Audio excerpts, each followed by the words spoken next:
اب مسجدوں کے معاملات کو دیکھ لیجئے، کتنی مسجدیں ہمارے ہاتھوں سے نکل گئی. جو بنانے والے اہل سنت والجماعت کے وہ بزرگ تھے جو قبروں میں چلے گئے، انہوں نے تعاون کیا، انہوں نے بنایا کہ ہمیں اس سے ثواب ملے گا، آخرت ہماری اچھی ہوگی، وہ تو بنا گئے، ہم اسے سنبھال نہ پائے، غیروں نے قبضہ کر لیا. آپ سوچیے اس شہر میں بھی کتنی مسجدیں ہوں گی جو کل سنیوں کی تھی آج آپ کی نہیں ہے. تو مسجد وہابی اور سنی نہیں ہوتی، وہ تو اللہ کا گھر ہے، وہ کہاں سے وہابی سنی ہو جائے گی. وہابی سنی اس اعتبار سے کہا جاتا ہے کہ جب اس کا امام سنی ہوتا ہے تو مسجد سنی کہی جاتی ہے، جب اس کا امام وہابی ہوتا ہے تو مسجد وہابی کہی جاتی ہے. تو ایسی مسجدوں میں مصلوں پر غیر کھڑے ہو جاتے ہیں. کھڑا کون کرتا ہے؟ کمیٹی کے لوگ. اور کمیٹی جب بدل جاتی ہے، جب کمیٹی بدلے گی تو امام بدلے گا. اور یہ ان کی پرانی ایک سسٹم ہے ان کا کہ جب کسی مسجد کو یہ ٹارگٹ کرتے ہیں کہ اس مسجد کو اپنے قبضے میں لینا ہے تو سب سے پہلے مقتدیوں کے بیچ یہ بیٹھنا شروع کریں گے. 2-1 لوگ آپ کی جماعت میں بھی شامل ہو جائیں گے، جائزہ لیں گے، پھر کمیٹی کے جو افراد ہوں گے اس میں جو کمزور کڑی ہوگی اس کو پکڑیں گے، پھر کچھ مقتدیوں کو بتائیں گے یہاں نماز ایسے نہیں، قرات ایسے نہیں ہے، صف ایسے نہیں ہے، وہ ویسے نہیں ہے. سوالات آپ کے بیچ قائم ہوں گے، امام صاحب پڑھتے ہیں تو اس میں یہ غلطی ہے، عوام میں بولیں گے. اب مقتدیوں کو تو حال یہ خود کچھ معلوم نہیں ہے، لیکن کوئی سوال دے دو تو سوچے گا بس یہ سوال میں پوچھوں گا تو سب مجھے عالم سمجھیں گے. اب وہ سوال لے کے بانٹنا شروع کر دیتا ہے. اب اس کی کمزوری کا یہ فائدہ اٹھاتے ہیں. پھر آہستہ آہستہ وہ بات بڑھتی جاتی ہے، پھر 2-4 ممبروں کو اپنی حمایت میں لیتے ہیں. لینے کے بعد مسجد میں لفڑے و جھگڑے شروع ہوتے ہیں، امام بدلو، کمیٹی بدلو، یہ انتظام نہیں، وہ انتظام نہیں. پھر اس کے بعد کیا ہوتا ہے؟ قوم کھڑی ہو جاتی کہ نہیں صاحب اب ایک نئی کمیٹی آئے. آسانی سے وہ لوگ آ جاتے ہیں جو ان سے موٹیویٹ ہو جاتے ہیں.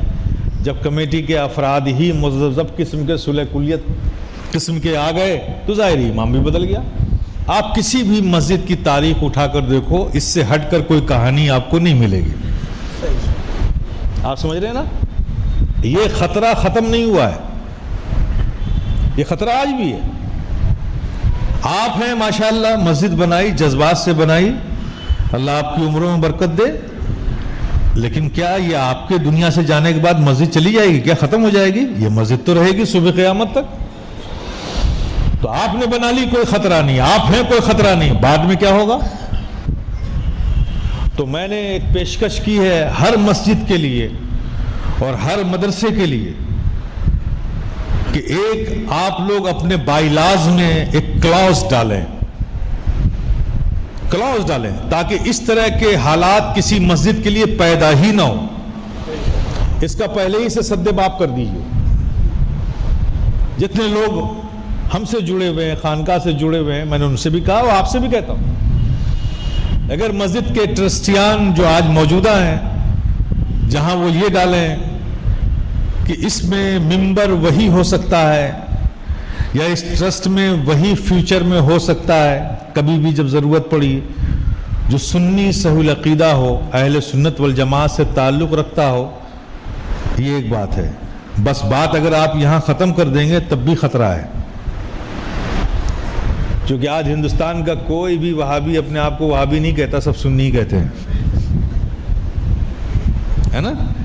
تو ابھی خطرہ باقی ہے، صرف یہ کہنے سے کام نہیں چلے گا، اس میں کلاوز ڈالیے. اہل سنت والجماعت سے تعلق رکھتا ہو. اب اہل سنت والجماعت سے مراد تفصیل لکھیے. ہمارے نزدیک اہل سنت والجماعت سے متعلق وہی فرد ہے جو ہندوستان میں علامہ فضل حق خیر آبادی، امام عشق و محبت امام احمد رضا خان فاضل بریلوی کے مسلک اور عقیدے پر، اور بزرگوں میں علامہ حضرت شیخ آل رسول ماہرہ روی اور حضرت ہم شبیہ غوث الثقلین اعلیٰ حضرت شیفی، ان کے مسلک اور عقیدے پر جو ہے وہی ہمارے نزدیک سنی ہے.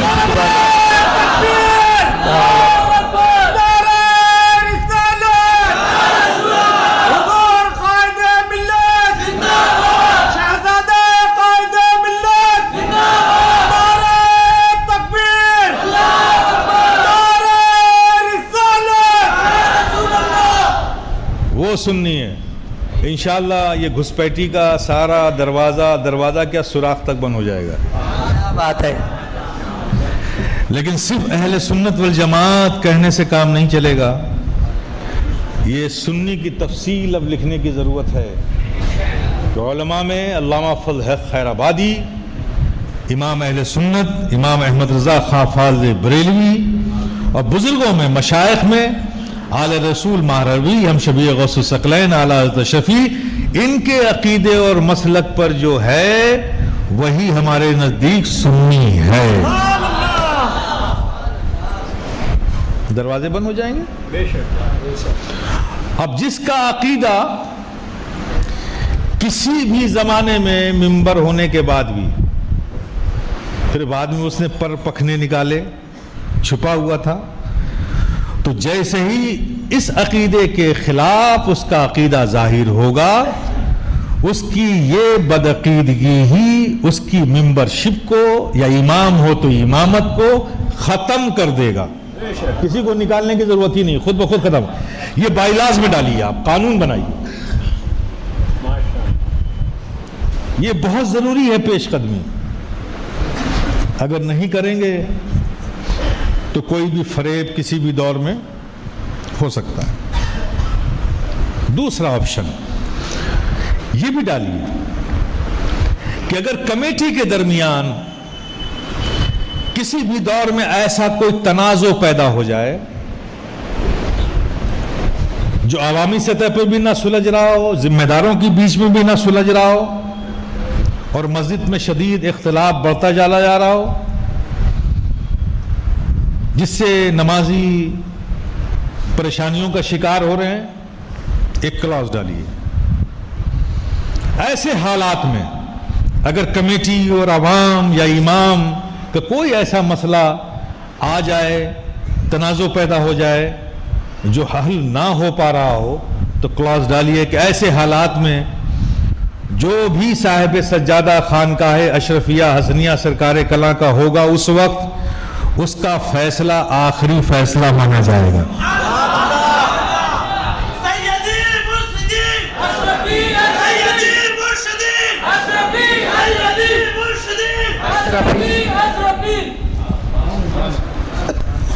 اس کو اس وقت کلی اختیار ہوگا.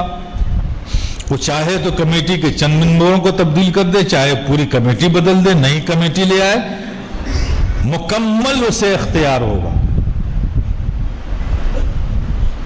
جب یہ کلاز آپ ڈال دیں گے نا تو کمیٹی میں کبھی ایسا اختلاف ہی نہیں ہوگا.